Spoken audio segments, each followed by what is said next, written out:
नमस्कार दोस्तों, हमारे यूट्यूब चैनल एग्जाम लर्नर में आपका स्वागत है। दोस्तों आज की इस वीडियो में हम लोग यूपीपीसीएस 2021 परीक्षा के लिए सामान्य अध्ययन पेपर का दूसरा मॉडल पेपर आज हम लोग हल करने वाले हैं। इसके पहले पहला मॉडल पेपर जो है अपलोड हो चुका है, तो जो लोग नहीं देखे हैं चैनल के प्लेलिस्ट में जाइएगा, आपको वहाँ से वीडियो मिल जाएगा। और वीडियो को लाइक शेयर कर दीजिएगा। चैनल पर पहली बार आए हैं तो चैनल को सब्सक्राइब कर लीजिएगा, साथ में बेल आइकन को प्रेस कर लीजिएगा, जिससे आने वाले अगले वीडियो का नोटिफिकेशन आपको पहले मिलता रहे। तो आइए देखते हैं आज का जो पहला प्रश्न है कि पाषाण काल से संबंधित कथनों पर विचार कीजिए, तत्पश्चात कूट से सही उत्तर का चयन कीजिए। पहला दिया गया है भारत में पशुपालन के साक्ष्य मध्य पाषाण काल से संबंधित है। दूसरा है भारत में मध्य पाषाण काल से संबंधित सर्वप्रथम खोज रॉबर्ट ब्रूस फूट ने की थी। तो प्रयुक्त कथनों में से सत्य कथन कौन सा है ये आपको बताना है। तो इसमें केवल जो है पहला कथन सही है, दूसरा इसमें सही नहीं है। पशुपालन ये मध्य पाषाण काल से ही प्रारंभ हुआ था और इसका प्रथम साक्ष्य आदमगढ़ मध्य प्रदेश। आदमगढ़ कहाँ पड़ता है? तो ये आपका मध्य प्रदेश से प्राप्त हुआ है और पहला है जो है, इसलिए आपका यहाँ पे सही हो जाएगा। और भारत में मध्य पाषाण काल के विषय में जानकारी सर्वप्रथम 1867 ईस्वी में जब जो है सीएल कार्लाइल ने विंध्य क्षेत्र से लघु पाषाण उपकरण खोजे थे, इसलिए जो है आपका यहाँ पे दूसरा गलत हो जाएगा, जबकि यहाँ दिया गया रॉबर्ट ब्रूस फूट। तो पहला सही है, दूसरा गलत है, तो सही पूछा गया, ये ऑप्शन सही हो जाएगा केवल एक। दूसरा प्रश्न है शिल्प वेद किस वेद का उपवेद है? तो ये अथर्ववेद का उपवेद है, सी ऑप्शन यहाँ पे सही हो जाएगा। और यजुर्वेद का उपवेद देखा जाए तो धनुर्वेद है, और सामवेद का उपवेद है आपका गंधर्ववेद, और ऋग्वेद का उपवेद है आयुर्वेद। अथर्ववेद का याद रखिएगा शिल्पवेद जो है इसका उपवेद है। अगला क्वेश्चन है किस जैन तीर्थंकर ने नारियों को भी अपने धर्म में प्रवेश दिया? तो ये थे पार्श्वनाथ, सी ऑप्शन यहाँ पे सही हो जाएगा। वो जैन धर्म के जो है 23वें तीर्थंकर थे पार्श्वनाथ। अगला क्वेश्चन अब आपका हाथी गुम्फा अभिलेख किस धर्म से संबंधित है? तो यह जैन धर्म से संबंधित है, बी ऑप्शन यहाँ पे सही हो जाएगा। पांचवा प्रश्न मौर्यकालीन अधिकारियों यानी कि अध्यक्षों व उनसे संबंधित विभागों के गलत युग्म की पहचान कीजिए। तो यहाँ पे डी ऑप्शन आप देख सकते हैं, लक्षणाध्यक्ष दिया गया है खनन विभाग से, तो ये आपका छापे खाने का अध्यक्ष होता था, न कि खनन विभाग का। तो डी ऑप्शन यहाँ पे सही सुमेलित नहीं है। बाकी नवा अध्यक्ष ये जहाजरानी विभाग से संबंधित हैं, पौतवाध्यक्ष मापतौल से, कुप्याध्यक्ष ये वनों के अध्यक्ष से संबंधित है। अगला जो प्रश्न है निम्नलिखित में से कौन सा गुप्तकालीन मंदिर उत्तर प्रदेश में स्थित है? तो यह है देवगढ़ का दशावतार मंदिर। ये गुप्त काल का जो है सर्वोत्कृष्ट मंदिर है, देवगढ़ का दशावतार मंदिर, जो कि उत्तर प्रदेश के बुंदेलखंड के ललितपुर जिले में यह स्थित है। सातवां प्रश्न है छठी शताब्दी में आयुर्वेद के प्रसिद्ध ग्रंथ अष्टांग हृदय की रचना किसने की थी? तो यहाँ पे जो सही हो जाएगा सी ऑप्शन सही हो जाएगा, बाघभट्ट के द्वारा जो है बाघभट्ट ने आयुर्वेद के प्रसिद्ध ग्रंथ अष्टांग हृदय की रचना की थी। और जो है धन्वंतरी भी एक जो आयुर्वेद चिकित्सक थे जो चंद्रगुप्त विक्रमादित्य के दरबार में थे। और बौद्ध दार्शनिक थे नागार्जुन, ये रसायन और धातु विज्ञान का विद्वान थे। और नागार्जुन ने जो है रसायनों के माध्यम से यह प्रमाणित किया कि सोना, चांदी, तांबा ये सभी खनिज पदार्थों के रासायनिक प्रयोग से रोगों का निवारण हो सकता है। आठवां प्रश्न है निम्नलिखित में सही सुमेलित नहीं है कौन सा? तो यहाँ पे डी ऑप्शन देख लीजिए आप, चंदावर का युद्ध 1192 में दिया गया, जो कि गलत है। चंदावर का युद्ध कब हुआ था? 1194 ईस्वी में लड़ा गया था, जिसमें मोहम्मद गोरी ने जयचंद, जो कि जयचंद कन्नौज का शासक था, इसको पराजित किया था। राबौर का युद्ध 712 ईस्वी में मोहम्मद बिन कासिम और राजा दाहिर के बीच हुआ था। और जो है सोमनाथ मंदिर आक्रमण दिया गया 1026, सही है। तो जो है आपका मोहम्मद गजनवी के द्वारा 1026 ईस्वी में सोमनाथ पर आक्रमण किया गया था। और तराइन का प्रथम युद्ध 1191 ईस्वी में पृथ्वीराज चौहान और मोहम्मद गोरी के बीच हुआ था, जिसमें पृथ्वीराज चौहान ने मोहम्मद गोरी को पराजित किया था। वहीं पे तराइन के द्वितीय युद्ध में जो है पृथ्वीराज चौहान पराजित हुए थे मोहम्मद गोरी से। अगला जो प्रश्न है निम्नलिखित में से कौन सुमेलित नहीं है? तो इसमें बी ऑप्शन देख लीजिए, सुल्तानगढ़ी का मकबरा बलबन दिया गया है। तो सुल्तानगढ़ी का मकबरा इल्तुतमिश के द्वारा बनवाया गया था, ना कि बलबन के द्वारा, इसलिए बी ऑप्शन सुमेलित नहीं है। कुब्बत उल इस्लाम मस्जिद कुतुबुद्दीन ऐबक के द्वारा इसका निर्माण हुआ था। हौज ए अलाई ये अलाउद्दीन खिलजी द्वारा बनवाया गया। तुगलकाबाद शहर एक गयासुद्दीन तुगलक के द्वारा बसाया गया था। तो बी ऑप्शन सुमेलित नहीं है यहाँ पे। 10वां प्रश्न है, निम्नलिखित को सुमेलित कीजिए। एक तरफ लेखक दिया गया है, दूसरी तरफ उनकी रचनाएं दी गई हैं। तो आपको कोड के माध्यम से बताना है कि कौन सा ऑप्शन सही हो जाएगा यहाँ पे। तो चलिए देखते हैं। मिनहाज उल सिराज के द्वारा लिखा गया है तबकात नासिरी, ये का हो जाएगा तीसरा। इब्न बतूता रेहला, बी का हो जाएगा दूसरा। हसन निजामी ताजुल मासिर, सी का हो जाएगा पहला। और जियाउद्दीन बर्नी के द्वारा लिखा गया है तारीख़ फिरोज शाही, तो डी का हो जाएगा चौथा। यानी कि 3 2 1 4, तो 3 2 1 4 पहला ही ऑप्शन सही हो जाएगा। अगला प्रश्न है, निम्नलिखित सूफीवाद सिलसिलों में कौन संगीत के विरुद्ध था? तो वह थे नक्शबंदी सिलसिला, सी ऑप्शन यहाँ पे सही हो जाएगा। और इस जो है नक्शबंदी सिलसिले के प्रवर्तक देखा जाए तो बहाउद्दीन नक्शबंदी थे।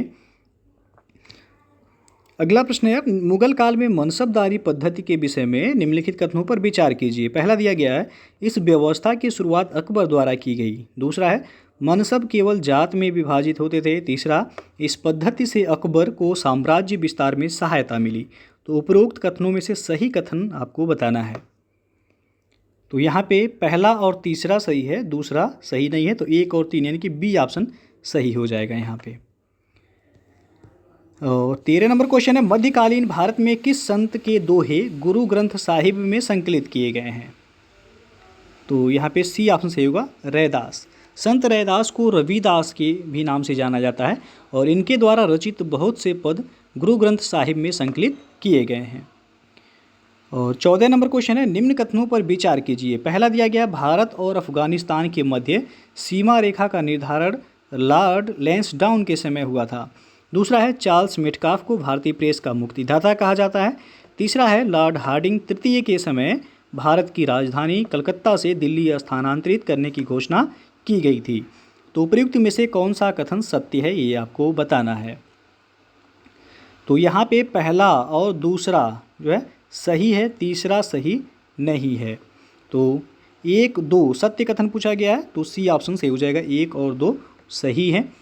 लॉर्ड हार्डिंग द्वितीय, इनका जो शासनकाल कहा जा सकता है, ये 1910 से लेकर के 1916 तक था।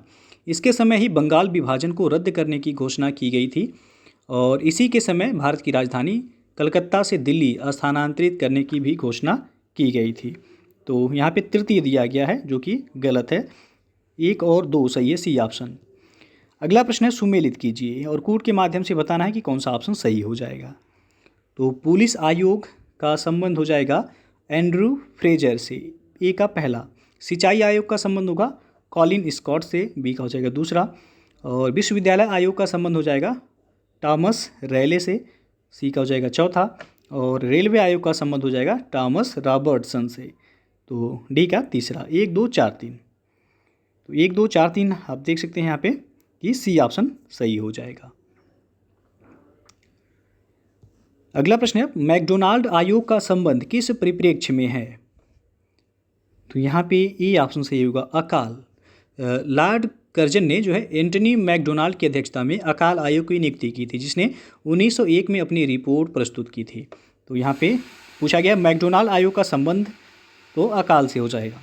अगला जो प्रश्न है, निम्नलिखित को सुमेलित कीजिए और कोड के माध्यम से बताना है कि कौन सा ऑप्शन सही हो जाएगा। तो प्रार्थना समाज का संबंध हो जाएगा महादेव गोविंद रानाडे से, यानी कि MG रानाडे, ये का हो जाएगा दूसरा। आदि ब्रह्म समाज के संस्थापक केशव चंद्र सेन थे, तो बी का हो जाएगा चौथा। और साधारण ब्रह्म समाज के संस्थापक विश्वनाथ शास्त्री थे, तो सी का हो जाएगा तीसरा। और मानव धर्म सभा के संस्थापक मंचाराम थे, तो डी का हो जाएगा पहला। 2 4 3 1, 2 4 3 1 आप देख सकते हैं, सी ऑप्शन यहाँ पे सही हो जाएगा। अगला क्वेश्चन देखते हैं कि तेभागा आंदोलन हुआ था, तो यह हुआ था बंगाल में, बी ऑप्शन यहाँ पे सही हो जाएगा। और ये 1946 में बंगाल में हुआ था तेभागा आंदोलन। और इसमें बटाईदारों की मांग थी कि भूमि किराए का हिस्सा आधे से घटाकर 1/3 कर दिया जाए। तो ध्यान दीजिएगा, तेभागा आंदोलन कहाँ हुआ? बंगाल में। किस सन में? 1946 में। 19वां क्वेश्चन है, अखिल भारतीय किसान सभा के पहले अध्यक्ष बने, तो ये थे सहजानंद सरस्वती, सी ऑप्शन सही हो जाएगा। 1936 में बिहार किसान सभा और आंध्र प्रांतीय किसान सभा तथा किसान संघ को मिलाकर अखिल भारतीय किसान सभा नामक संगठन बना था। इसका पहला सम्मेलन लखनऊ में हुआ था, जिसके अध्यक्ष स्वामी सहजानंद सरस्वती और महासचिव के रूप में एन.जी. रंगा चुने गए थे। अगला क्वेश्चन देखते हैं कि निम्नलिखित में कौन सुमेलित है। तो 4 ऑप्शन है आपके सामने, आपको बताना है कौन सा इसमें सुमेलित है। तो डी ऑप्शन देख लीजिए, साइमन कमीशन की नियुक्ति। याद रखिएगा, साइमन कमीशन की नियुक्ति 1927 में हुई थी, जबकि ये भारत में कब आया था, 1928 में। तो ये आपका जो है दिया गया सही कथन कौन सा है, यानी कि कौन सुमेलित है, तो डी ऑप्शन सुमेलित है। बाकी बंग भंग आंदोलन दिया गया 1906, गलत है। बंग भंग आंदोलन हुआ था 1905 में। होम रूल आंदोलन 1916 होगा, ना कि 1918। और लाहौर षड्यंत्र केस 1928 दिया गया है, गलत है। ये आपका हो जाएगा 1929। तो डी ऑप्शन केवल सुमेलित है। अगला क्वेश्चन है, गांधी इरविन समझौते में किस आंदोलन को रोकने का प्रावधान था। तो यह था सविनय अवज्ञा आंदोलन। सी ऑप्शन सही हो जाएगा यहाँ पे। अगला प्रश्न है, राष्ट्रीय आंदोलन की निम्न घटनाएं हैं। पहला है दांडी मार्च, दूसरा है भगत सिंह की फांसी, तीसरा है जनरल डायर की हत्या, चौथा है मार्ले मिंटो सुधार बिल। तो इनको कालक्रम में व्यवस्थित कीजिए। तो सबसे पहले हो जाएगा आपका मार्ले मिंटो सुधार बिल, ये आपका हुआ था 1909 में। उसके बाद हो जाएगा दांडी मार्च, आपका 12 मार्च 1930। और उसके बाद होगा भगत सिंह को फांसी, कब हुई थी, तो 23 मार्च 1931 को भगत सिंह को फांसी हुई थी। जनरल डायर की हत्या कब हुई थी, तो 1940 में। तो कालक्रम के अनुसार देखा जाए तो यहाँ पे डी ऑप्शन सही होगा, 4, 1, 2, 3। अगला प्रश्न है, रैमजे मैकडोनाल्ड द्वारा घोषित सांप्रदायिक पंचाहत के समाधान के लिए किया गया, तो ये किया गया था पूना पैक्ट। बी ऑप्शन सही हो जाएगा। 16 अगस्त 1932 को विभिन्न संप्रदायों के प्रतिनिधित्व के विषय पर ब्रिटिश प्रधानमंत्री रैमजे मैकडोनाल्ड ने सांप्रदायिक पंचाहत की घोषणा की और इसके विरोध में गांधी जी ने आमरण अनशन किया और अंततः पूना पैक्ट के द्वारा गांधी और अंबेडकर के मध्य समझौता कर इसका समाधान किया गया। तो पूना पैक्ट कब हुआ, 1932 सन, याद रखिएगा। अगला क्वेश्चन है, पट्टाभी सीतारमैया को पराजित कर सुभाष चंद्र बोस कांग्रेस के अध्यक्ष चुने गए। तो यह चुने गए थे त्रिपुरी अधिवेशन में 1938 में कांग्रेस के अध्यक्ष बने थे और कांग्रेस पुनः 1939 के त्रिपुरी अधिवेशन में ये गांधी जी के समर्थित उम्मीदवार पट्टाभी सीतारमैया को पराजित कर कांग्रेस के अध्यक्ष बने थे। तो पहली बार ये बने थे 1938 में हरिपुरा में, और उसके बाद 1939 के त्रिपुरी अधिवेशन में भी ये किनको हराए थे, तो पट्टाभी सीतारमैया को पराजित करे कांग्रेस के अध्यक्ष बने गए थे। बाद में इन्होंने इस्तीफा दे दिया था। अगला क्वेश्चन देखते हैं कि पाकिस्तान के निर्माण से संबंधित द्विराष्ट्र का सिद्धांत का प्रतिपादन किया किसने। तो ये मोहम्मद इकबाल, ये ऑप्शन सही हो जाएगा। अगला प्रश्न अब देखते हैं कि इसमें जो है कन्फ्यूजन यदि होगा आपको, तो मोहम्मद इकबाल को मुसलमानों के लिए जो है पृथक राष्ट्र के विचार का प्रवर्तक माना जाता है। तो प्रवर्तक किसे माना जाता है, मोहम्मद इकबाल को। और ये जो है सर्व इस्लाम की भावना से प्रेरित थे और लीग के इलाहाबाद अधिवेशन जो कि 1930 में हुआ था, उन्होंने द्विराष्ट्र का सिद्धांत जो है प्रतिपादित किया था। अगला क्वेश्चन अब आपका कि सू नहर अवस्थित है। तो ये अवस्थित है सुपीरियर झील एवं ह्यूरुन झील के बीच। तो यहाँ पे बी ऑप्शन सही हो जाएगा। अगला क्वेश्चन है कि जॉस पठार किसके भंडार के लिए प्रसिद्ध है।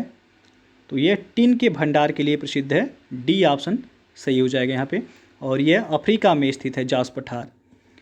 अगला क्वेश्चन है, निम्नलिखित में से कौन सा देश बाल्टिक देशों में शामिल नहीं है। तो रोमानिया ये बाल्टिक देशों में शामिल नहीं है। बाल्टिक देश में शामिल है एस्टोनिया, लिथुआनिया एवं लाताविया। रोमानिया एक बाल्कन देश है। कौन सा देश, ये बाल्कन देश की श्रेणी में आता है। अगला प्रश्न है, निम्नलिखित में से कौन सा देश लाल सागर से संलग्न नहीं है, यानी कि जुड़ा हुआ नहीं है। तो इसमें लीबिया हो जाएगा, डी ऑप्शन।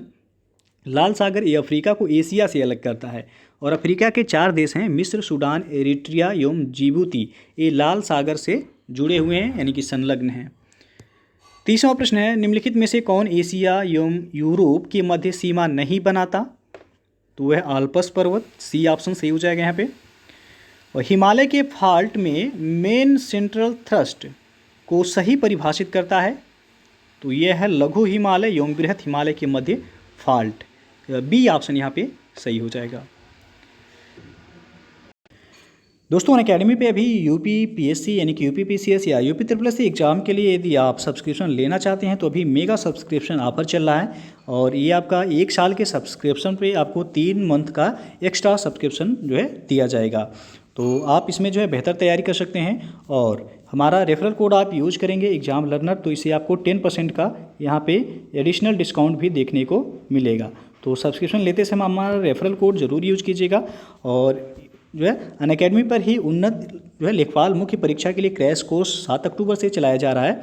तो जो लोग लेखपाल बैच को ज्वाइन करना चाहते हैं मुख्य परीक्षा के लिए, ये क्रैश कोर्स जो है आप देख सकते हैं कि अनअकैडमी के टॉप एजुकेटर्स के द्वारा जो है ये पूरा सिलेबस जो है कंप्लीट कराया जाएगा। उसके बाद लक्ष्य यूपीपीएससी 2022, इसमें आपको प्रीलिम्स और मेंस दोनों की जो है कंप्लीट तैयारी कराई जाएगी, और यह बैच 13 अक्टूबर से शुरू हो रहा है। तो जो लोग इस बैच से जुड़ना चाहते हैं नीचे डिस्क्रिप्शन में लिंक दे दिया गया है, वहाँ से आप जाके जुड़ सकते हैं। और सब्सक्रिप्शन लेते समय हमारा रेफरल कोड एग्ज़ाम लर्नर ज़रूर यूज कीजिएगा, जिससे आपको 10% का डिस्काउंट भी देखने को मिलेगा, यानी कि 10% आपका एक्स्ट्रा डिस्काउंट हो जाएगा।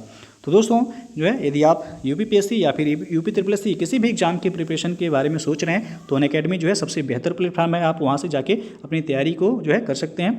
तो ये बैच जो है आपको नीचे डिस्क्रिप्शन में लिंक भी दे दिया गया है, वहाँ से जाके चेक कर सकते हैं और ज्वाइन कर सकते हैं आप लोग। अगला क्वेश्चन देखते हैं कि निम्नलिखित में से कौन सी नदियाँ गोदावरी नदी की सहायक नदियाँ हैं। पहला है वंशधारा, उसके बाद इंद्रावती, प्राणहिता और पेन्नार। तो इंद्रावती और प्राणहिता ये गोदावरी नदी की सहायक नदी है, यानी कि दूसरा और तीसरा ऑप्शन कौन सा सही होगा, बी ऑप्शन सही हो जाएगा। गोदावरी नदी ये प्रायद्वीपीय भारत की सबसे बड़ी नदी है, और इसकी लंबाई है 1465 किलोमीटर, और यह महाराष्ट्र के नासिक जिले से निकलती है एवं बंगाल की खाड़ी में गिरती है। इसकी मुख्य सहायक नदियों में है पेनगंगा, इंद्रावती, प्राणहिता एवं मंजरा। अगला क्वेश्चन है निम्नलिखित को सुमेलित कीजिए, और कूट के माध्यम से बताना है कि कौन सा ऑप्शन सही होगा यहाँ पे। तो चलिए देखते हैं, बन्नी चारागाह यहाँ पर गुजरात में है, तो ये कहाँ हो जाएगा तीसरा। बग्याल या बुग्याल चारागाह कहाँ पड़ेगा, तो उत्तराखंड में, बी का हो जाएगा पहला। और खजियार चारागाह ये आपका हिमाचल प्रदेश में पड़ेगा, सी का हो जाएगा चौथा। और पहलगाम चारागाह ये जम्मू कश्मीर में, डी का हो जाएगा दूसरा, यानी कि 3-1-4-2 3-1-4-2 यानी कि ये ऑप्शन सही हो जाएगा यहाँ पे। अगला क्वेश्चन देखते हैं कि गंगा नदी की लंबाई के अनुसार राज्यों में प्रवाह का घटता हुआ क्रम कौन सा है, सही है, ये आपको बताना है। तो यहाँ पे सी ऑप्शन सही हो जाएगा, उत्तर प्रदेश, पश्चिम बंगाल, बिहार एवं उत्तराखंड में। गंगा नदी यदि लंबाई के आधार पर देखा जाए उत्तर प्रदेश में सर्वाधिक लंबी है, ये 1140 किलोमीटर ये प्रवाहित होती है उत्तर प्रदेश में। पश्चिम बंगाल में देखा जाएगा तो 520 किलोमीटर ये प्रवाहित होती है, बिहार में 445 किलोमीटर, उसके बाद उत्तराखंड। तो सी ऑप्शन यहाँ पे सही हो जाएगा। 35 नंबर क्वेश्चन है, निम्नलिखित में से कौन सी भारतीय नदी पश्चिम की ओर प्रवाहित नहीं होती है। ध्यान दीजिएगा, क्वेश्चन पूछा जा रहा है कि पश्चिम की ओर प्रवाहित नहीं होती है, तो इसमें बी ऑप्शन सही हो जाएगा, वैगई नदी। भारत की पश्चिम की ओर प्रवाहित होने वाली नदियाँ हैं नर्मदा, ताप्ती, माही, पेरियार नदी है, शरावती है, लूनी नदी है और साबरमती नदी है। वैगई नदी ये पश्चिम की ओर नहीं बहती है, तो इसमें बी ऑप्शन सही हो जाएगा। अगला प्रश्न है, निम्नलिखित में किसकी नेट प्राथमिक उत्पादकता सर्वाधिक है। तो वह उष्णकटिबंधीय वर्षा वनों की, ए ऑप्शन सही हो जाएगा यहाँ। और निम्नलिखित में से पृथ्वी की घूर्णन गति के कारण होता है। पहला दिया गया पवन एवं समुद्री धारा में विक्षेपण, दूसरा है दैनिक ज्वार भाटे की स्थिति में परिवर्तन, तीसरा है ध्रुवों का चपटाकार स्वरूप। तो कौन सा विकल्प सही होगा यहाँ पे, तो तीनों ही सही है। पृथ्वी की घूर्णन गति के कारण ये तीनों ही घटनाएं जो है कारण है, तो डी ऑप्शन सही हो जाएगा यहाँ पे। अगला प्रश्न है, निम्नलिखित कथनों पर विचार कीजिए। पहला दिया गया भूकंप अधिकेंद्र से 115 डिग्री और 145 डिग्री के बीच का क्षेत्र भूकंपीय छाया क्षेत्र होता है, और दूसरा है भूकंपीय छाया क्षेत्र में केवल यस तरंगें अभिलेखित होती हैं, और तीसरा है एक भूकंप का छाया क्षेत्र दूसरे भूकंप के छाया क्षेत्र से भिन्न होता है। तो उपयुक्त में से सही कथन कौन सा है, तो इसमें सही केवल 3 है, पहला दूसरा सही नहीं है, तो बी ऑप्शन आपका सही हो जाएगा यहाँ पे। भूकंपीय छाया क्षेत्र वह क्षेत्र होता है जहाँ कोई भी भूकंपीय तरंग अभिलेखित नहीं होती है, और भूकंपीय छाया क्षेत्र भूकंप अधिकेंद्र से 105 डिग्री से 45 डिग्री के बीच का क्षेत्र होता है और एक भूकंप का छाया क्षेत्र दूसरे भूकंप के छाया क्षेत्र से सदैव भिन्न होता है। तो केवल तीसरा इसमें सही है, पहला दूसरा गलत है। अगला प्रश्न है, निम्नलिखित में से कौन भूमिगत जल द्वारा उत्पन्न स्थल रूप नहीं है? तो इसमें टुम्बोलो, डी ऑप्शन सही हो जाएगा आपका। और 40 नंबर क्वेश्चन है, निम्नलिखित में से कौन महासागरों के जल के तापमान को प्रभावित करने वाले कारक हैं? पहला है अक्षांशीय स्थिति, दूसरा है महासागरीय जलधाराएं, तीसरा है लवणता। तो कौन सा विकल्प सही होगा यहाँ पे? डी ऑप्शन सही हो जाएगा, उपयुक्त सभी। और अगला जो प्रश्न है, निम्नलिखित कथनों पर विचार कीजिए। पहला दिया गया, भारत की तटीय आधार रेखा से 200 समुद्री मील तक भारत का अनन्य आर्थिक क्षेत्र यानी कि EEZ विस्तृत है और अनन्य आर्थिक क्षेत्र में भारत नए द्वीपों का निर्माण कर सकता है एवं प्राकृतिक संसाधनों का विदोहन कर सकता है। उपयुक्त में से सत्य कथन कौन सा है? तो यहाँ पे पहला और दूसरा दोनों ही सही है, सी विकल्प सही हो जाएगा। तटीय आधार रेखा से देखा जाए तो 24 समुद्री मील की दूरी तक अविच्छिन्न मंडल या संलग्न क्षेत्र कहते हैं और इस क्षेत्र में भारत को साफ सफाई, सीमा शुल्क वसूली एवं वित्तीय अधिकार प्राप्त हैं। और तटीय आधार रेखा से 200 समुद्री मील तक भारत का अनन्य आर्थिक क्षेत्र यह विस्तृत है और अनन्य आर्थिक क्षेत्र में भारत नए द्वीपों का निर्माण कर सकता है एवं प्राकृतिक संसाधनों का विदोहन भी कर सकता है। तो दोनों ही कथन सही है, यहाँ पे सी ऑप्शन सही हो जाएगा। 42वां क्वेश्चन है, निम्नलिखित में से रबी की फसल कौन सी है? तो ए ऑप्शन सही हो जाएगा, मसूर। रबी की फसलों में गेहूं, जौ, चना, मटर, सरसों, मसूर और आलू आ जाएगा। खरीफ की फसलों में देखा जाए तो चावल, ज्वार, बाजरा, मक्का, तिल, मूंगफली, सोयाबीन ये सभी खरीफ की फसलों के अंतर्गत आ जाएंगे। तो ये ऑप्शन सही हो जाएगा यहाँ। अगला क्वेश्चन है आपका, निम्नलिखित कथनों पर विचार कीजिए। पहला कथन है, बांगर नवीन जलोढ़ निक्षेप मैदान होते हैं जो उपजाऊ होते हैं। दूसरा कथन है, खादर प्राचीन जलोढ़ मैदान होते हैं जो कम उपजाऊ होते हैं, इन्हें रेह या कल्लर भी कहा जाता है। तो उपर्युक्त कथनों में से सही विकल्प का चुनाव करें। तो पहला और दूसरा दोनों ही गलत है, तो सही कोई नहीं है, तो इसलिए आपका डी ऑप्शन सही हो जाएगा। बांगर, तो बांगर ये प्राचीन जलोढ़ निक्षेप से निर्मित मैदान होते हैं जो कि अपेक्षाकृत ऊंचे होते हैं और इन मैदानों में बाढ़ का पानी सामान्यतः पहुंच नहीं पाता है। और खादर जो है ये आपका नवीन जलोढ़ निक्षेप से निर्मित मैदान होते हैं, यह अपेक्षाकृत नीचा प्रदेश होता है और प्रत्येक वर्ष नदियाँ यहाँ जलोढ़ निक्षेपित करती हैं जिससे यह उपजाऊ बना रहता है।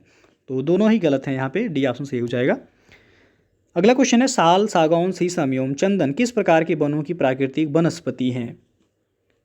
तो यहाँ पे बी विकल्प सही होगा, उष्णकटिबंधीय मानसूनी वनों की। और 45वां क्वेश्चन है, भारत की जलीय अथवा समुद्री सीमा से लगे देशों की संख्या है। तो यहाँ पे सी ऑप्शन सही हो जाएगा, 7। भारत की जलीय समुद्री सीमा से 7 देश लगे हुए हैं। पाकिस्तान है, मालदीव है, श्रीलंका, बांग्लादेश, म्यांमार, थाईलैंड और इंडोनेशिया है। कुल 7 देश हैं, सी ऑप्शन सही हो जाएगा। 46वां क्वेश्चन है कि कौशल भारत मिशन के संबंध में निम्नलिखित कथनों पर विचार करें। पहला है, कौशल भारत मिशन की शुरुआत वर्ष 2014 में की गई थी और दूसरा है, इस कार्यक्रम का उद्देश्य वर्ष 2022 तक 40 करोड़ से अधिक युवाओं को कौशल प्रशिक्षण प्रदान करना है। तो उपयुक्त में से कौन सा सत्य कथन है? तो इसमें दूसरा केवल सही है, पहला सही नहीं, इसलिए बी ऑप्शन आपका सही हो जाएगा। कौशल भारत मिशन की शुरुआत हुई थी 15 जुलाई 2015 को और इस मिशन का प्रमुख उद्देश्य वर्ष 2022 तक 40 करोड़ से अधिक युवाओं को बाजार आधारित कौशल प्रशिक्षण प्रदान करना है। और इस मिशन के अंतर्गत जो कार्यक्रम संचालित किए जा रहे हैं उनमें प्रधानमंत्री कौशल विकास योजना है, प्रधानमंत्री कौशल केंद्र है और अप्रेंटिसशिप ट्रेनिंग योजना है। तो इसमें दूसरा ही केवल सही है। अगला प्रश्न है, उपकर और अधिभार के संबंध में कौन सा कथन सत्य है? पहला दिया गया, उपकर किसी विशिष्ट उद्देश्य के लिए आरोपित किए जाते हैं, वही अधिभार करों पर आरोपित कर की जो है प्रकृति वाले होते हैं जिनके लिए उद्देश्य निर्धारित करने की आवश्यकता नहीं होती। दूसरा, उपकर तथा अधिभार अस्थायी प्रकृति के होते हैं। तीसरा है, इनसे प्राप्त आय को केंद्र को राज्य सरकारों के साथ साझा करने की आवश्यकता नहीं होती है। तो आपको बताना है कौन सा सत्य है। यहाँ पे जो सही हो जाएगा, पहला और तीसरा ये सही है। दूसरा जो दिया गया कि उपकर का अधिभार अस्थायी प्रकृति के होते हैं, तो ये गलत है। तो 1 और 3 सही हैं। ऑप्शन जो सही हो जाएगा, सी ऑप्शन सही हो जाएगा यहाँ। 48वां क्वेश्चन है, हाल ही में प्रत्यक्ष कर व्यवस्था में सुधार हेतु प्रारंभ पारदर्शी कराधान ईमानदार का सम्मान प्लेटफॉर्म में कौन सा प्रावधान शामिल है? पहला दिया गया फेसलेस मूल्यांकन, दूसरा है फेसलेस कराधान, तीसरा है कराधान चार्टर। तो कौन सा ऑप्शन सही होगा इसमें? डी ऑप्शन सही हो जाएगा। पहला, दूसरा और तीसरा तीनों ही इसमें सही हैं।